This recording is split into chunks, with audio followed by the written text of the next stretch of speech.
Well, I'm with Angela Voss today. It's great to see you again, Angela. Great to be here. Yeah, because I think when I came here in 2004, you were on the staff here in Religious Studies. That's right, yes. Yeah. And you're now at Christchurch. So I'm now in the education faculty at Christchurch Uni, yeah. Yeah, and you've been in Canterbury how long? Well, I've been in this area since about 1997 or 98, I think, in and around Canterbury. And then I started working here at Kent Uni very part-time in about 1998, I think, about 20 years ago. And I was here until 2010. And then in 2013, I started at Christchurch with a similar sort of programme that I was teaching here. Yeah, so I've been there 4 years now. Yeah. And often when I'm on my travels in Lampeter, for example, you're, well, maybe your name directly, but certainly the programme that you're teaching comes up. I think there's a good network, isn't there, around the country of cosmology and divination. Yes. So I now direct a programme called an MA in Myth, Cosmology and the Sacred at Canterbury Christchurch. And in its previous incarnation here, it was called MA in the Cultural Study of Cosmology and Divination, which I've been kind of teaching and working on for many, many years with my colleague Geoffrey Cornelius. And it's quite a unique programme, so it is actually now getting quite well known everywhere because there's nothing else like it anywhere as far as I know. And it kind of combines a study of esoteric wisdom traditions, spiritual traditions, religious experience with transformative learning and a reflexive approach to learning. So it's not just learning about text and traditions, it's actually students also going into quite a lot of depth in terms of their own experience and their own processing of information, their own spiritual paths, their own imaginations. There's often a big talk about the subjective turn or the turn to the self. And we were saying just before we started recording that in my own case, my own training, if you like, was very much dealing with sources and texts. You would never put yourself into your own, say, PhD. The thought of autobiographicalising something like that was unheard of 20 odd years ago. But yes. I think the goalposts are changing, and I think there's much more of the reflection on why are you doing this? What is that project doing? And in a way, bringing in oral testimony, I guess, similar perhaps to what we're doing in these interviews, is taken more seriously. Definitely, and in subjects like anthropology, particularly, where there's a lot of ethnographic research now. And also in education, we've been very encouraged by being in education because their methodologies are so broad and there are so many different kinds of transpersonal and transformative research methodologies, such as intuitive methodologies, somatic methodologies, organic methodologies. I mean, there's so much which is focused on bringing one's own self and creativity into the research. So having found that, found all those methodological possibilities and combining that with study of religion and religious experience and spirituality is actually proving to be a very powerful mixture for people because obviously spiritual experiences are very, very deep and very important for people, and to be able to really contact that level in their research whilst also looking at the text and traditions is just proving to be very popular and enriching and nourishing for students. And because we do it very rigorously in an academic way and get very good reports from the external examiners and very good student testimonials, Christchurch seem to be okay. They seem to be quite enjoying it, I think. I hope. Yeah. We'll talk in a minute about how you I think got into this, but, and it sounds like that's a bit. Yes. But going back a little bit first, tell me a bit about your upbringing. Where and when you were born. Okay, so I was born a long time ago. This is how when you mentioned that you had myth in the title of your programme, I think you're embodying that with the answer you just gave. Quite a long time ago. I was born in Chiswick, and I lived in Ashford, Middlesex. As I grew up, I went to Ashford County Grammar School. I'm an only child. My mother was a nurse, a district nurse, and my father was actually an artist, but his main profession was an electrical engineer at the airport. But he did art all his life, and when he took early retirement, he became a full-time artist and art teacher. Well, I can see where you get that talent from, because we were just talking about something that you posted on Facebook the other day from when you were a teenager. And I mean, from my point of view, this was a work of professionalism and skill. And you said, no, it was just a teenage drawing, but it was like Renaissance women. Well, I was a very unusual teenager, because about the ages of 15 or 16, I became completely obsessed by the Renaissance period, particularly the music. And I used to drag my parents off to country houses every weekend, because I was just so enraptured by the history and the architecture and the furniture and the costumes and the people.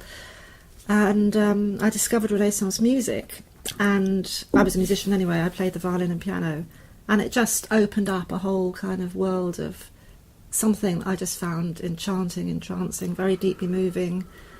And I enjoyed drawing anyway, and I just started drawing all sorts of extraordinary sort of things. Like I would devise a whole kind of country house and make a plan of it and start drawing all the generations of the people who lived there. And I would draw sort of Renaissance angels and musicians, and yes, I think the picture you're referring to was a drawing of the sort of the Assumption of the Virgin, which is extraordinary, because my parents were completely non-religious, and I didn't have any kind of religious upbringing at all. But I was obviously becoming quite intrigued by all these things as a teenager. Yeah. And did you think that a career in art, along the lines of what your father did, was something that you were going to follow through? No, I wanted a career in music. So I studied music mainly at university. I did a combined arts course, but music was my main subject. And I went to Leicester University because that's where they had quite a strong emphasis on early music. And my tutor there was a sort of expert in sort of early music. And also I could do music as part of a combined course with other subjects. So, yeah, I really wanted to be a musician more than anything else. But did you feel then that the friends that you had were doing very different things? But certainly when I was growing up, we were sort of locked in a world sometimes of, compared to what you were doing, very sort of low culture, really. But it sounds like what you're doing is so inspiring, actually. Well, so I was lying on the sofa with headphones listening to Monteverdi when all my friends were at discos. Yeah. I mean, I was really unusual in that respect, I think. Yeah. I was never interested in pop music. Not until my son sort of introduced me to it much later. Yes, I think I was quite an intellectual teenager, and I just became very, very focused on the period between sort of 1500 and 1700 in terms of art, music, culture. What do you think inspired that? That's a really interesting question. I mean, the immediate answer in terms of listening to music, I remember, was watching on television The Six Wives of Henry VIII. This was also on the radio, David Munro and the Early Music Consort. So this was right back in the early 70s probably. And it was just something about the quality of that music that awoke me to something. Now, if you believe in past lives, you can imaginatively... I can imaginatively think of myself back in Florence in sort of the late 15th century. I just feel I've got a very strong affinity with that place and that time, and I can't say where it's come from, really. It certainly hasn't come from my parents or any kind of family influence. No, because when you mentioned that you were taking your parents around country houses, I have a memory of being dragged around places that I didn't want to go to, but it was... Yeah, my dad used to sit in the car reading newspapers, and used to get my mum. She was quite interested. That is interesting, though, because I sometimes worry that my tastes were a little bit sort of too lowbrow, but I think the nostalgia interest is also a way of me going back to that period and thinking what else was going on at the time, almost to corroborate and contextualise it, maybe almost to justify it. So rather than just say that, yes, I used to, watch carry-on films or something, or listen to the charts, it's just trying to find some more meaning in that about, what else was happening at the time, what was that sort of undergirding. And for me, I don't necessarily want to have simply memories of just almost being passive, of putting the radio on and something being there. And I think that's probably why now I do lots of cinema trips, and it's almost sort of, and it's very much by choice. It's not just a case of randomly going to something. I'll decide, I'll travel as far as I need to go to do that, but it feels that I'm in control of that. It's not just a case of just sampling or imbibing whatever's close at hand. There has to be an effort, almost a pilgrimage or a ritual involved in that process. But it sounds as though the sort of things that maybe I'm now doing in middle age, you were already grappling with as a teenager. Well, I certainly knew what I liked, knew what I wanted, and knew what I wanted to do. And I think a lot of my friends now are quite surprised at how focused I am. It's almost like, I did have a sense that I really wanted to be a musician, and I played music throughout my 20s, and I worked with various musical groups. But then I think in my late 20s I started feeling I wanted to go back to academic work because I wanted to study in more depth. Well, basically what had happened in my 20s is that I had discovered this Renaissance philosopher called Marsilio Ficino, and it was one of those sort of meetings which I think a lot of people feel they have with historical characters, where they kind of feel they come alive and they know them almost. They feel such a strong sort of sympathy with them. So that's what set me off on this very focused journey, really, was discovering the work of Ficino, who was an extraordinary Renaissance philosopher who practiced a form of astrological music therapy. So I was also learning astrology in my 20s and playing lots of music and immersed in the Renaissance. So when I discovered him and his work, again, something sort of woke up, and I thought, right, I really want to study him in more depth. And I realised that there was no real scholarly work about how he used astrology as part of his philosophical teaching and work, because at that time, it's getting a bit better now, but at that time, sort of back in the late 80s, it was sort of embarrassing for scholars to take astrology seriously as a practice.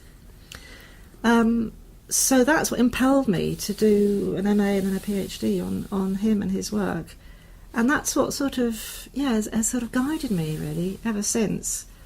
And led me to want to devise these postgraduate programmes around this kind of working intuitively, creatively and imaginatively, as in symbolic interpretation with astrology and other forms, but also, in a deeply sort of scholarly way.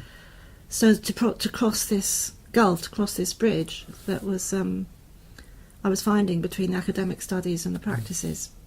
And then I've been very focused about that and just known that it's what I wanted to do. And apart from a little gap where I had my two sons, I've just focused quite single-mindedly on this project, and people are quite surprised that I kind of knew what I wanted to do and focused on it quite early on. I remember when I started doing my PhD, my supervisor said that the best scholarly work is often at the intersection between disciplines. And so I was somebody who had a background in theology, but and actually his field was the methodology of religion. So that was different for me, because he didn't come from any sort of confessional or theological background. It was very much the study of religion, very much the Ninian Smart model, actually. And then I was looking at film, which was new to him. He did do some work in media, but not really in film. So I was learning a lot. Both the methodological and the work on film was something that I was learning effectively on the job, as it were. And I think what you're saying is similar in terms of the way that you were trying to bring together pursuits, perhaps one academic, one very creative, but which weren't perhaps in an academic context really being fused. Yes. Yeah, I think I've always had a sense that it's important to not, for these two ways of understanding the world, whatever we want to call them, rational, intuitive, whatever, to find a way of coming together in studying and scholarship. I've always had an immense problem with having two lives. I mean, a lot of academics I know, or read, quite obviously have two lives. They have an academic life where they feel they have to write like this, they have to think like this, they have to be very detached, and this other life where all sorts of amazing things happen, And everybody has, the amount of stories I've had from people since I've been doing this work about extraordinary experiences they've had, kind of supernatural experiences, psychic experiences, whatever you like to call it, and that's one compartment, and their academic work is another compartment.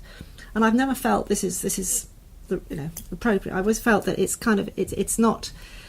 If one can integrate, these deep experiences with the writing and the thinking, the scholarship, you're actually kind of raising consciousness in some way, because you're creating a third possibility of integration, so you're not just remaining sort of split apart. It's like a quest for authenticity as well, isn't it? Because I often worry that at different times only certain facets of me, certain persona, are coming across, that when you're teaching, you have to wear a particular hat. And sometimes you may be teaching a course that it could be your own syllabus, but it could be one that you're teaching because, if you weren't teaching it, somebody else would be.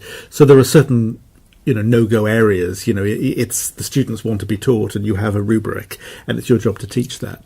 But sometimes that's not enough, and there are other ways of disseminating yourself. I mean, some people are rightly very private, but there's also a part of me that I think likes to be able to say sometimes, well, I'm on a journey, I'm studying for a particular reason, there are certain reasons why I'm doing what I'm doing, and sharing that is part of that objective. The idea that you can be studying something and not give away the reasons for that passion. Why did you choose this subject and not another? It's a need to justify, but in a good way. In other words, if you're going to say to a class of students, and if they're going to be paying money to do a course, sometimes being able to say, this is my rationale, this is who I am, can be important in terms of making them think, okay, now I understand that, because I know what the impact is on you. They can follow you rather than just think you're imparting information that I don't really want to learn. That was the problem at school sometimes. Of course, teachers who tell you what to learn, but they don't explain what the pleasure is or the rationale behind that. It's just, if you learn it, you'll do well. If you don't, you'll be in trouble. And for me, education has to be more than that. Like that.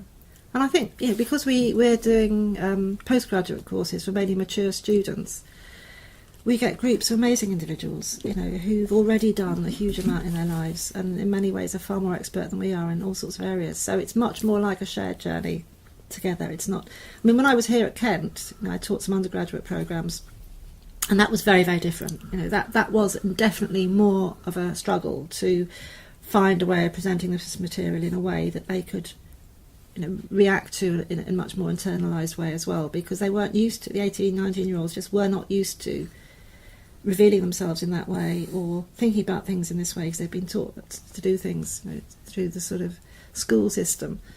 But a few of them, when they realised what we were doing, just found it very exciting and sort of, and some of them really did respond to it very enthusiastically, because others just wanted to regurgitate facts. But nevertheless, I kind of feel it was an interesting exercise teaching this material with undergraduates. There are some students who obviously, and quite rightly, want to get good grades, they want to get the degree, they have a job maybe in mind. So for them it's jumping through various hoops. But there are some for whom, and the two don't have to be distinct, but there will be some who will say, well, I'm here because this is literally a life and death case, because I teach on death and the afterlife. But sometimes it's, they're there because they really want to know about this. And it might come from personal experiences, maybe the loss of a family member or a faith, or maybe they simply just know that these are not the sort of questions that come up sufficiently in a day-to-day context, and to study this, it's a real thrill. And they will, I'd like to think, look back in a few years' time and think, I did that, and it was a once-in-a-lifetime opportunity. Well, of course, like that, Chris. The fact is, who hasn't got an interest in what's going to happen after we die? It's one of the most fundamental, probably the most fundamental existential question that we could ask ourselves. So, to not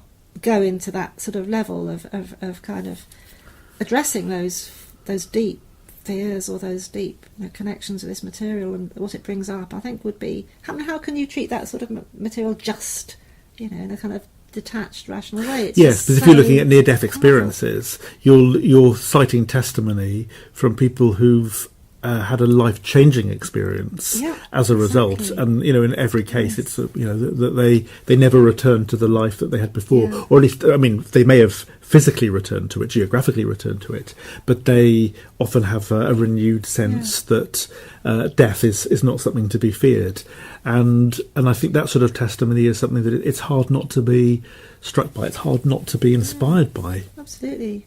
We always encourage the students, whether they're doing with their researchers or on the MA programme, to maybe find their way into their essays through their own experiences. So to actually choose an essay title because there's something there that resonates with some very deep experience they've had or a question they've got that they really want to grapple with, and they can start their whole essay, with this, well, I had this amazing experience, when I saw this strange thing in the sky or whatever, and then that leads into, well, how can we begin to understand the UFO phenomena, for example?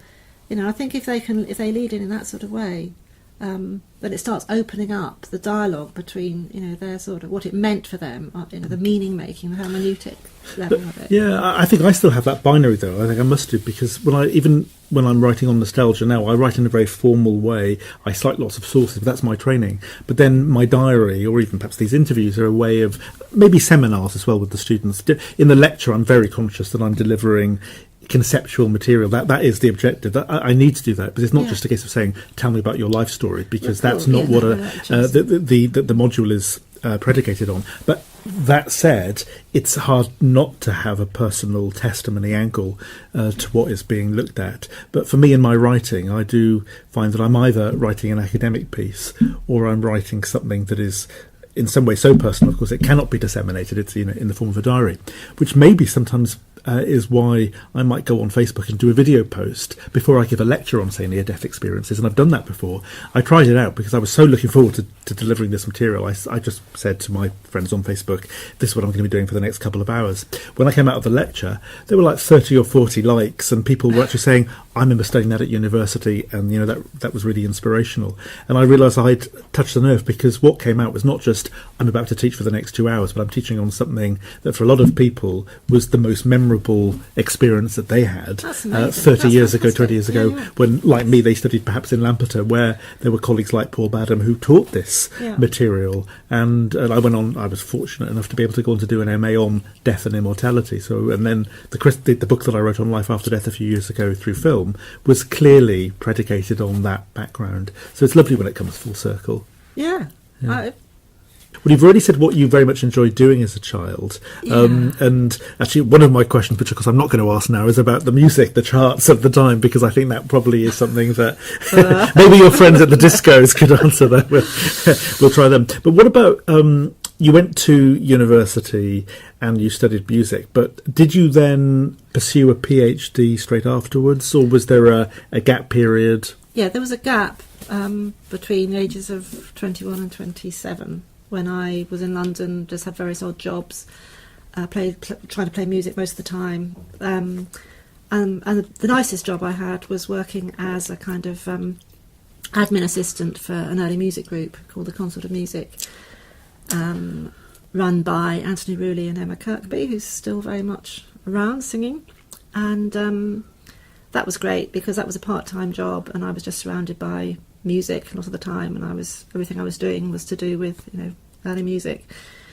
And then about when I was 27, I found out about an MA programme in music performance at the City University, which seemed absolutely ideal because it was partly performance and partly writing dissertation. You had to do a performance, a dissertation, and a music editing project.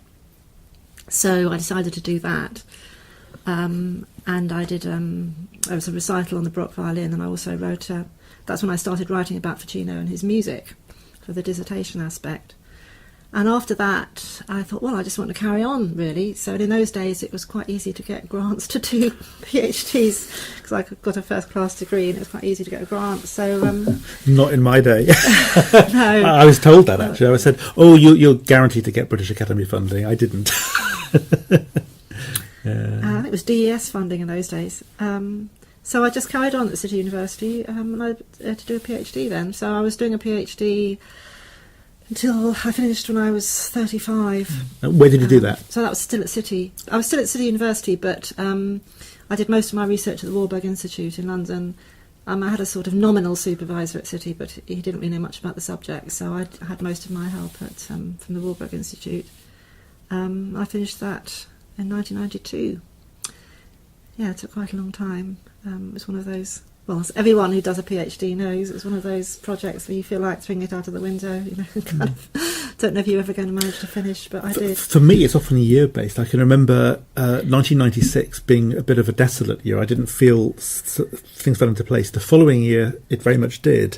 And I think everyone goes through that period, and I associate it with the weather. I think in '96, I think of the rain, even though I know that there was sunshine that year, and it's really funny. Well, I probably guilt sometimes that I was probably in my room or out on a bus somewhere, probably going to the cinema and thinking I should be writing my PhD. So I remember having the umbrella and leaving it in a pub somewhere or whatever. But it's I think you're right. I think when there's a project that's so personal, you're bound to have struggles. I mean, there are some people who will say that yes, I enrolled on a program and I simply started writing and I produced all the work. I mean, I had a supervisor who was brilliant, really, because he didn't say, Chris, I want you to write 8,000 words by next Friday or something like that. He effectively said, give me whatever you want when you want to.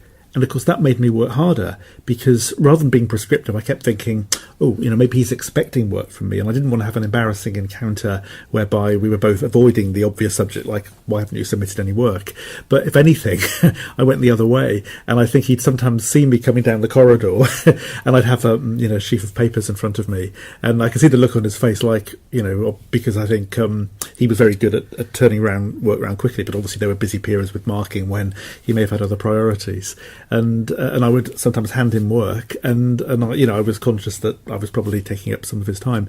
But he was amazing because he let me flourish on my terms, and he wasn't somebody who had to prod me. If anything, I was the one initiating all the contact. But he always read the work and he gave me excellent and detailed feedback, and I think that helped me get through it and find my own voice and find my own feet, because I wanted to please. I didn't want to let him down and let my parents down, because they were obviously helping me financially and emotionally, and let myself down as well, that I could justify my reason for doing it and not, inverted commas, having a job.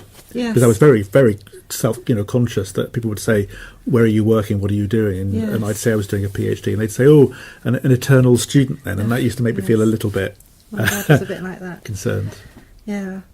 Yes, I think I could have done with more support, really, in terms of when I think of the kind of structure that the students are given at Uni Network, particularly at Christchurch, this sort of 6-month review and the monthly supervision and the work. I mean, it's all so structured, and I didn't have any of that. I was basically just left on my own for 6 years with the odd meeting with the supervisor just to get on with it and do it. And I just had to, and it was quite difficult. And then when it came to the Viva, I kind of feel that the gods were with me then, because I had occasionally been in my supervisor's office in tears with this whole project, feeling I just can't do it, but somehow I had. And it got to the Viva, and my external examiner was suddenly ill and couldn't come. And it was quite obvious that the internal examiners hadn't read it properly and were going to be, wanting to rely on the external examiner. And he'd just sent in a few questions for them to ask. And I could tell that they were sort of, hadn't really read it properly. So suddenly, after this sort of 6 years of struggle, I had this Viva, which was just like, half an hour of sort of just this sort of easy chat and sort of, well, that's fine, you've kind of got the PhD. And it was such an easy ending after the 6 years of struggle. When I can think about how other people's Vivas can be, because I didn't even have my external examiner there. And it was just, I just kind of sailed through it, and it was extraordinary. Yeah, I mean, it sounds, if anything, almost anticlimactic, because Yes, because I know a lot of people worry, and rightly so, because there's a lot riding on it. But for me, in a positive way, because if you've been investing a lot of personal energy, then of course there's nothing more devastating than to be told you've been on the wrong path, although you could then in that case say, well, hang on, why did my supervisor let me persevere? And of course, in your case, it sounds as though you could have had a supervisor who wasn't perhaps giving you as much support as you would have liked, and therefore there was no guarantee that the Viva was going to go well. But in my case, I treated it as though my life was on the line, that I gave full answers to the questions. I was certainly nervous, but I also thought this is a once-in-a-lifetime opportunity to be able to answer questions somebody who has, read the thesis, because I'm used to people stopping me in the street and saying, "What are you studying?" And of course, you flummox them, because you can't give the same sort of answers in the street that you might do if you're sitting, with the Viva in front, with the thesis in front of you in a formal environment. So I thought, this is my natural habitat. I'm gonna go to town on this, and I was the expression "defending a thesis," I felt that's what I was doing, but I felt very defensive, but I was on edge, but it probably got the best out of me, and I was treating it like, every answer was, going to make that difference, and I think in reality they decided beforehand, but I didn't know that. And even if I had, it didn't matter, because I still had to go through that process. Couldn't be, how can you be complacent about something that has been your life? And then for me afterwards, and it'd be interesting to see what you say in relation to this, what you then do, because my mistake, I think, was after I'd got the PhD, I thought, well, I've now effectively qualified as an expert in religion and film, so I felt that rather than move on to something completely new, I was largely beholden to that same paradigm. It took me a while, some years really, before I started branching out and doing other things. It was almost as though I thought everything from now on for the rest of my career has to be in this sort of area, because I have the unique, the privilege of being somebody who can claim that this is what he's a master of. But in your case, what then happened once you got the PhD? Well, of course, what I was doing was so interdisciplinary. I was doing it in a music department, but it was more about Renaissance philosophy, really. It was more about history of esoteric traditions. It was more about classical philosophy through into the Renaissance, as well as about the practices of astrology and music. Very interdisciplinary. As soon as I finished the PhD, I wasn't thinking in terms of getting a career, because I was 35 and I think I just had a biological drive at that point that, right, I've spent like 7 or 8 years studying now, I want to have a family. That's all I could think of at that point.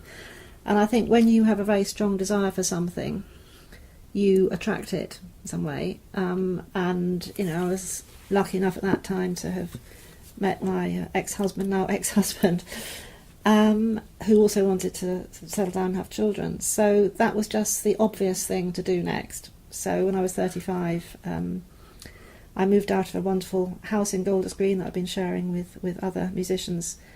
I moved in with him, and I had 2 children very quickly, and so spent 5 years really being a mum.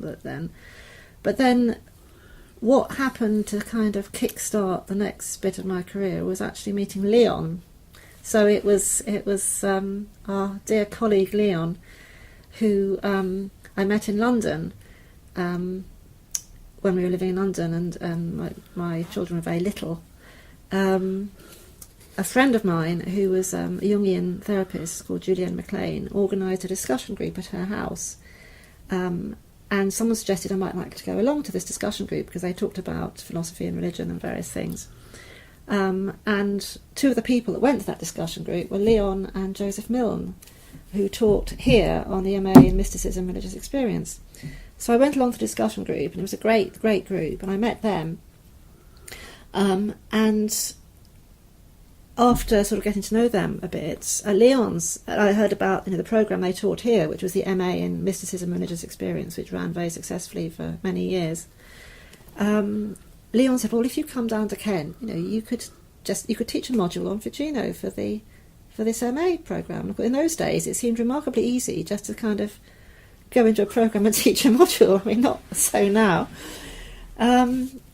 So that's what actually started everything, because we moved out of London, moved down to Kent. The boys started at nursery and school and things. So I had a bit of time, and I came here and taught a module on Ficino for the MA in Mysticism, and that's how I got a foot into this. So in both here and at Christchurch, I've just been incredibly lucky, because I've never had to go through a job interview process. I've never had to define myself in terms of a discipline.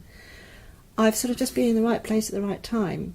And then, as you probably know, when we were here, and my colleague Geoffrey had also moved to Herne Bay, so he was in the vicinity, and he started doing a bit of teaching for the Mysticism MA. And after a couple of years of doing part-time teaching here, we were suddenly given this huge amount of money from the Sophia Trust. to start incorporating more modules on cosmology and divination, first of all within the mysticism MA, and then to start our own MA programme. And because we had this large sum of money coming in, and I was just sort of sitting here already ready to do this programme, I was funded to be part-time and then full-time. So again, I didn't have to go through any, I was just here, and the money just arrived. And I always think this is just, when I see what some of my colleagues have to do, and the sort of, trying to get jobs and what the academic world is like, I just think, whoa, this is just amazing that this just sort of happened. And the same thing happened at Christchurch. I met an amazing woman called Wilma Fraser, who in the education faculty was determined to get the MA going there after it finished here. And again, I was just in the right place at the right time, and we got the students, and I'm sort of funded to run the programme. So I just feel that there's been something looking after me. I got onto a kind of thread of what I really wanted to do, what was my passion, and the doors opened, starting with Leon. Mm.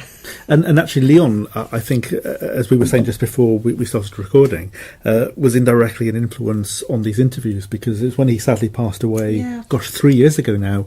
I remember at his funeral finding that I knew so little about him. I thought I knew him well as a colleague, we all do, but then I realised that there was this hinterland, and I wish I'd explored that with him, his wider musical interest, and his and when his son was talking about the some of his own faith issues growing up, and I just thought I wish I'd had those conversations with him. And part of me, I think, has indirectly led to these interviews. It's almost a way of ensuring that you don't have to wait for somebody to pass away before you can get to know something about their life story, but actually hear their life story told in their own words rather than necessarily filtered through someone else. It's such a wonderful idea. But although I've also found, though, that it's got nothing to do with age, that everyone has a compelling narrative, whether they're 25 or 75, and I think for me this interview series would be something good to sort of process and answer that question. Do you have to be old to be nostalgic? There's a lot of work in psychology in that area. Do undergraduates have nostalgic experiences? And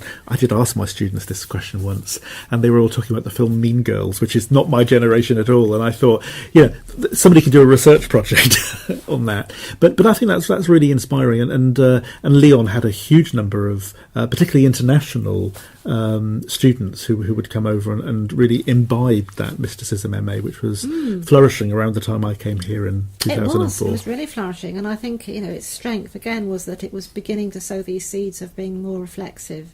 I mean, although it didn't explicitly embrace these sort of methodologies that we're now able to do at Christchurch through the transformative learning, it wasn't explicitly saying we are doing transformative learning, but it was implicitly doing transformative learning, because it was very concerned with the students' own experiences and paths. But it was much more difficult here, and with the MA we did too, it was much more difficult to fully consciously embrace the reflexive method, because we felt we were going against the grain all the time, and also, as you probably remember, there was a lot of hostility towards what we were doing, and misunderstandings and just complete, really knee-jerk reactions to it. So it's actually thriving a lot better where we are now. Yeah.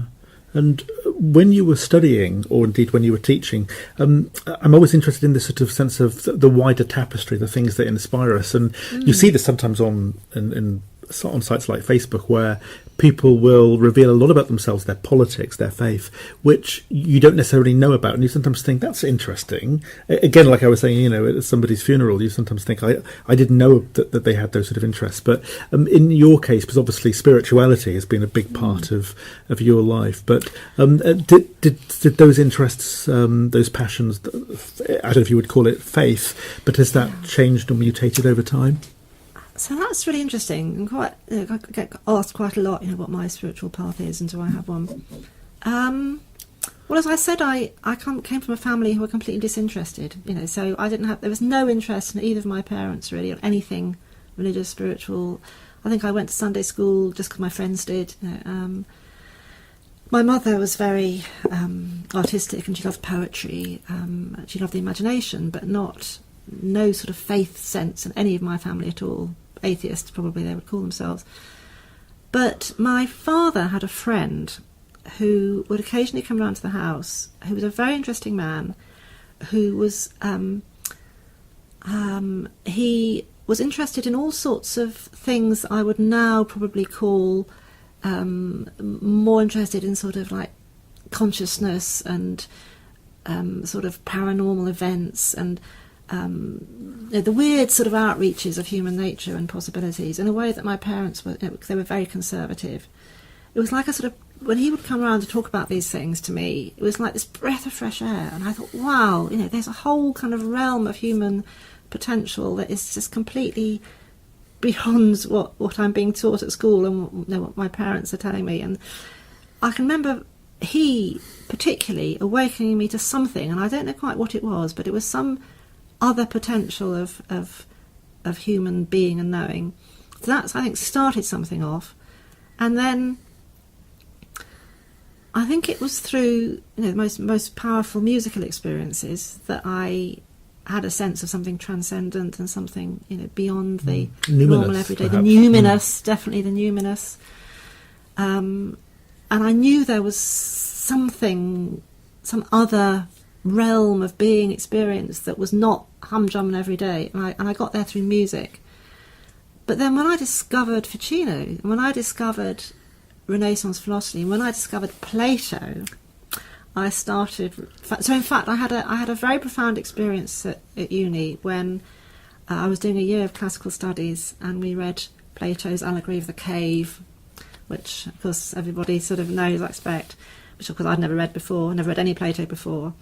That was an awakening experience, because suddenly I realised that yes, what I'd been glimpsing a bit earlier in my earlier life was the world beyond the cave, and there was a world beyond the cave, and that was this liberating experience, and that then combined with what I found in Ficino, who was working with Platonic philosophy, obviously translated entire works of Plato and Neoplatonists. I became deeply immersed in Platonic philosophy. I became deeply immersed in the Neoplatonists and Plotinus and Iamblichus, and that was my path. I realised then I'd found my path, that Neoplatonic philosophy did it for me. It absolutely gave me a sort of rational framework for transcendent experience. It gave me a rational framework for being able to bring together, these deep kind of experiences of moving to this other place, with understanding how you can put that into a concept or into a kind of map. Because that's what Neoplatonic philosophy is. I think it's a kind of map of giving us a sense how we are two. We are both a divine being and we are a human being, and we have to find a way in our life of bringing these two things together.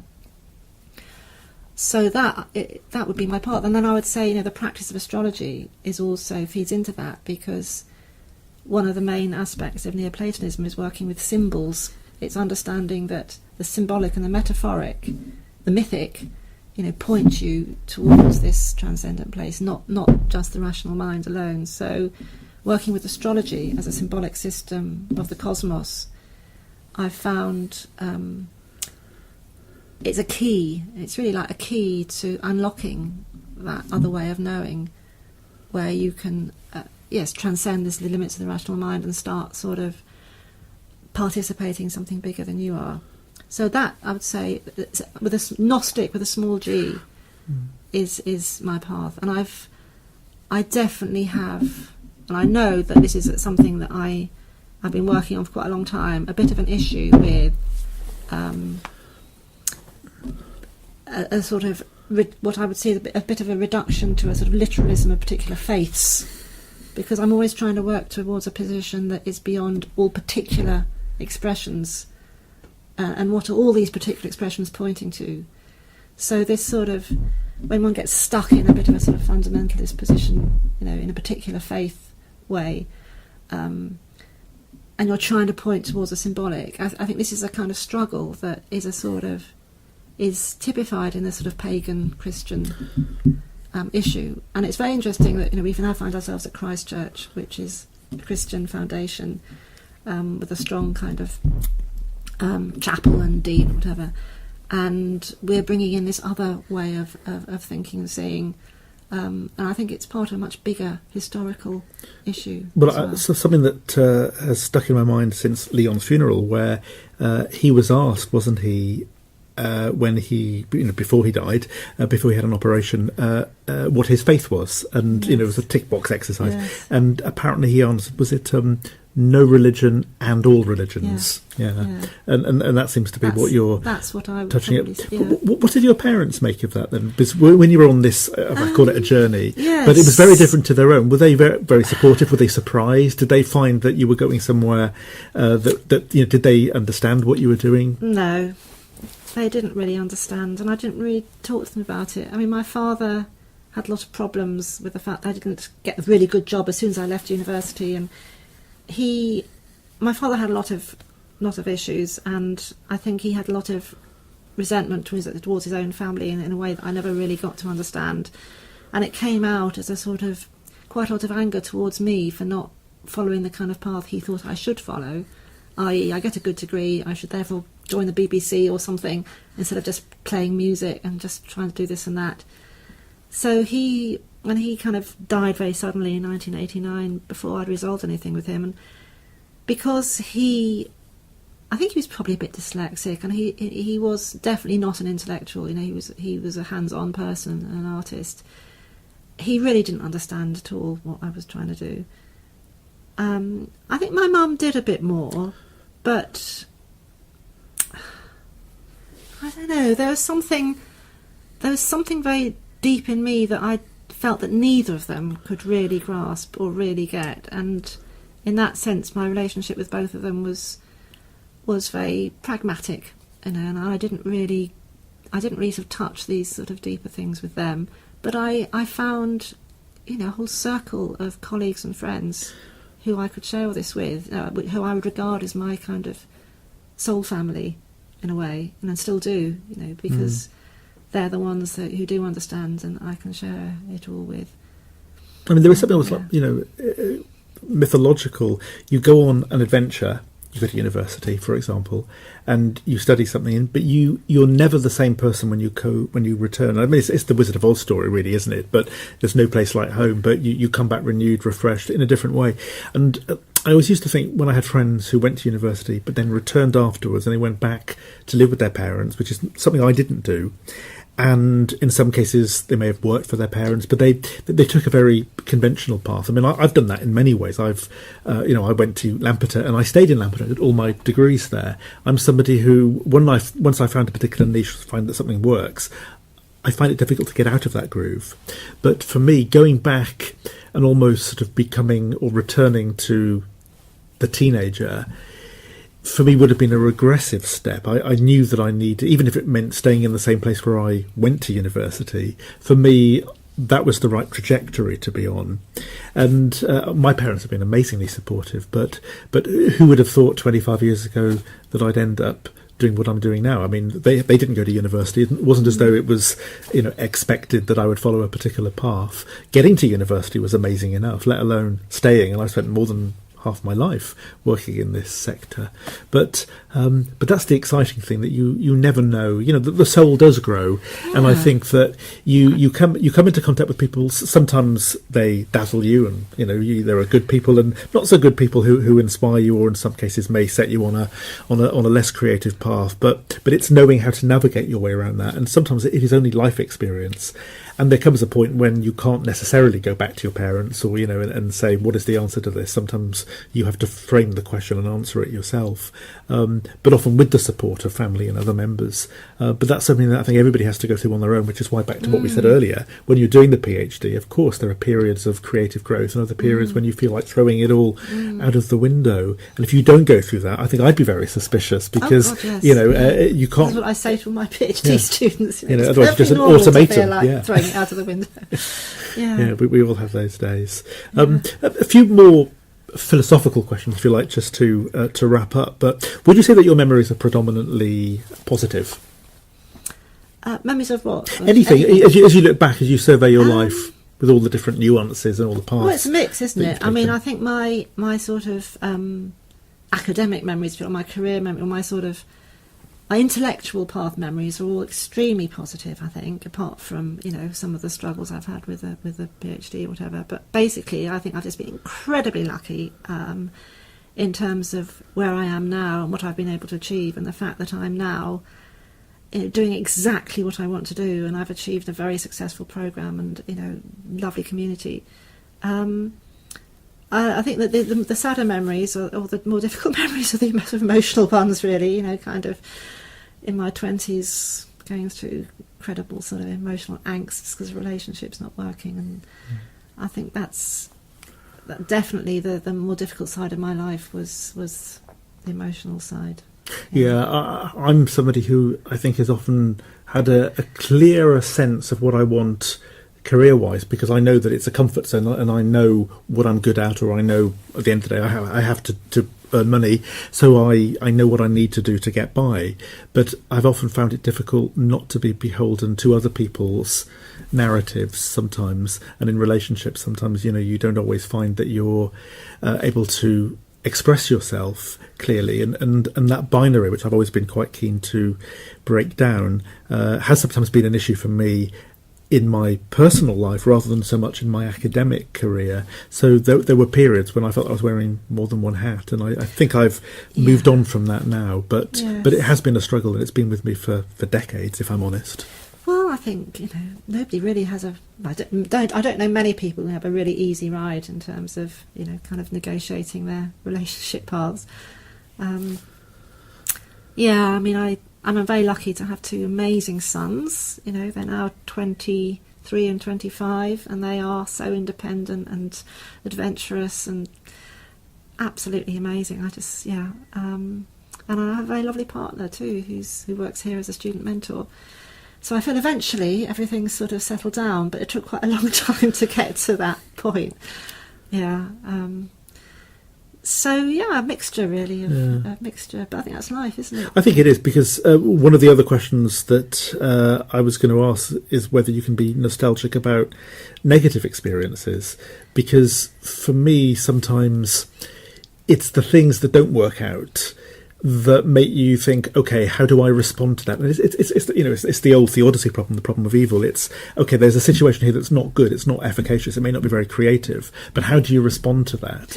And I think sometimes I can look back on periods, I think, there's never been a period in my life when I could say was complacent, or I could say that everything was wonderful. But the wonderful thing is sometimes saying, okay, what resources do I have to respond to a particular threat or crisis or adversity, big or small? And it's that, knowing that, I did that 25 years ago, maybe I can recapture that essence now.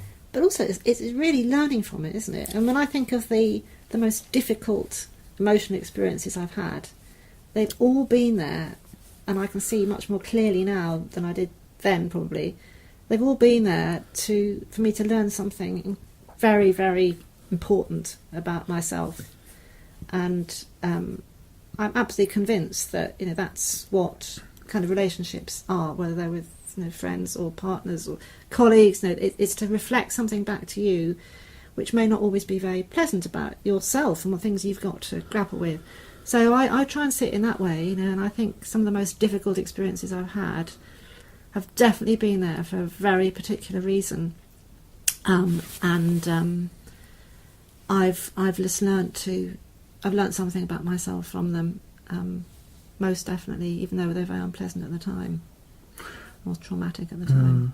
And it sounds like then that, in terms of the question of whether you feel that you've fulfilled the dreams you may have had when you were young, it sounds as though to a large extent you have, even if you wouldn't have imagined X number of decades ago that you'd be working in a university context perhaps, but you've managed to carry the interest in art and music through.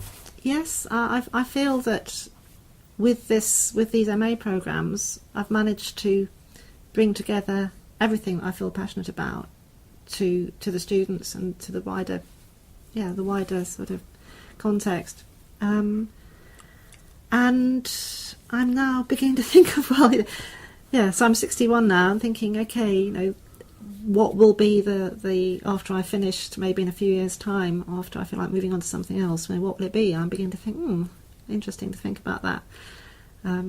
But I do feel I've achieved an amazing amount and been very, very lucky, and have reached a point of quite a lot of satisfaction. Yeah. Yeah. Well, I've got one more question for you, which is whether you consider yourself a looking back or a looking forward type of person. Looking forward, definitely looking forward. Yeah. And I enjoy this sort of meandering back into the past, but I think I'm always looking for the next. I'm always looking onto the next thing and the next project and the next phase of life. No, the two often go in tandem, don't they? That in order to look forward, you have to know. Often it's a case of learning about how before you've navigated unpleasant or uncertain episodes, but knowing that whatever happens, provided you have a clear sense of who you are and the direction that you're going in, it's going to be okay, rather than a complete leap into the unknown. Sometimes that can be good, but sometimes, of course, it can destabilise you and those closest to you. So you need to know where you can find balance. Yes, and I think you have to trust that your soul knows. Actually, you have to trust that you. In an imaginative sense, that I like the idea that we choose our sort of destiny, before we appear in this world. So on some level we've chosen what we're going to do. Of course, there are lots of variables and lots of decisions to be made while we're here, but fundamentally there's a reason why we're in this life and we've chosen it, and that if we always go back to that trust that there's something in us that knows exactly why it's here and what it's here for, and try and just follow that, then that's the most important thing, and we will weather things on the way. Angela Voss, thank you very much. Thank you.